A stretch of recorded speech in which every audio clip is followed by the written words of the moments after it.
following content is brought to you by Social Inform Media.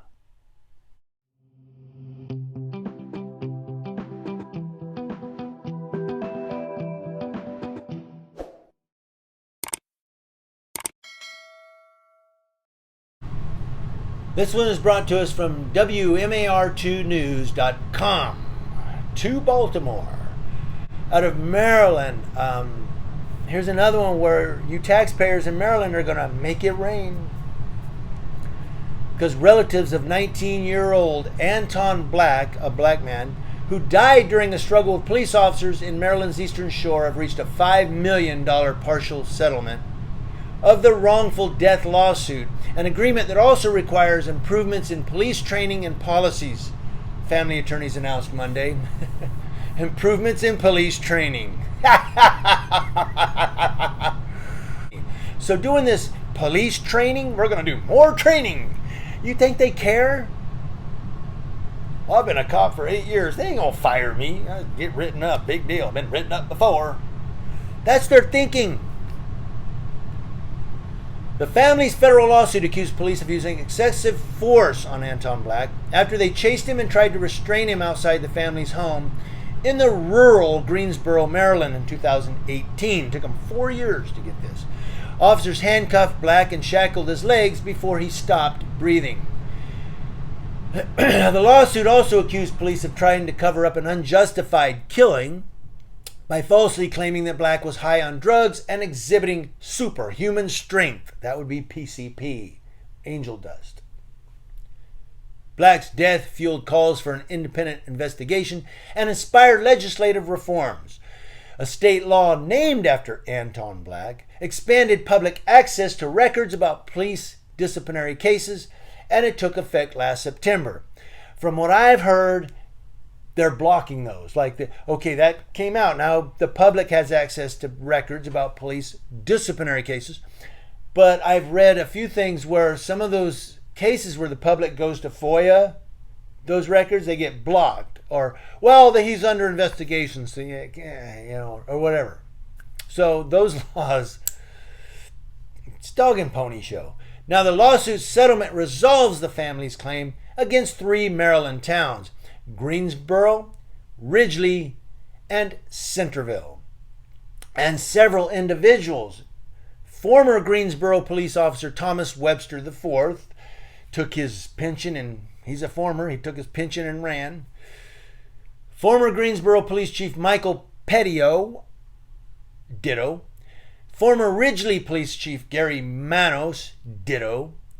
Former Greensboro Town Manager Jeanette Cleveland, ditto. And Centerville Police Officer Dennis Lannon. Notice it doesn't say former. Dennis Lannon, he still gets to be a cop. Gets to keep his pension building. The $5 million settlement includes attorney's fees and costs, according to a family lawyer. The agreement requires the 3 towns to update their policies governing police officers' use of force, to provide officers with mental health training, God, they need that across the nation, and annual training on implicit bias and de-escalation techniques. You think that's more training? No, they need more firings. That's what the hell they need. More decertifications. Not more training. God, I punch a cop in the nose. You're going to get some anger management training. So I punch another cop in the nose. I swear you're getting more training. So I punch another guy in the nose. Boy, this guy's getting some more. You know how much anger management training you're getting, dude? Is it helping? Black had been diagnosed with a severe form of bipolar disorder, which means he flips out at any given moment, right? He was hospitalized less than 2 weeks before his death after his father called police concerning that his son had been acting strangely at home. Well, if he's bipolar, that's a real disorder, guys. I've heard people say, well, that's just made up so that pharmaceuticals can sell their.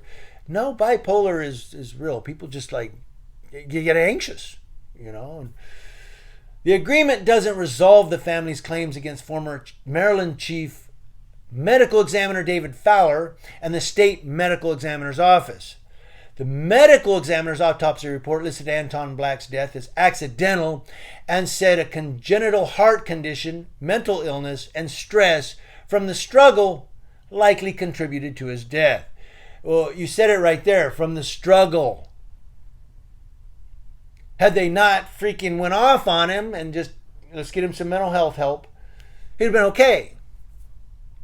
They're not going to say that. No, it wasn't the cops. It was the heart and the mental illness and the stress, and it just too much for his heart. And that's what caused the death. Yeah. No.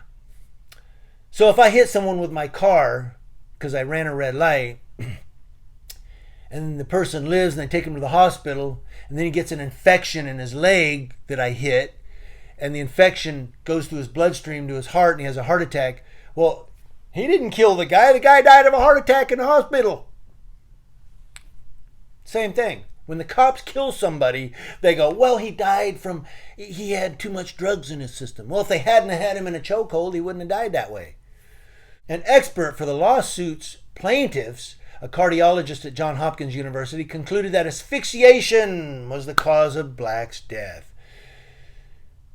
Family attorney Renee Swafford said at a news conference on Monday there was nothing accidental about it. It was asphyxiation, basically, he's saying, the expert. And it goes down from there. This is really lengthy. There's a lot more. If you want to know about it, click the link in the description box. But the bottom line is, you know what happens when someone's mentally ill? And I'm talking severe mental illness. And you walk up and go, hey, you know what they do? Don't touch me! Don't touch him! And you know what you do, what cops do when you do that? Handcuff him.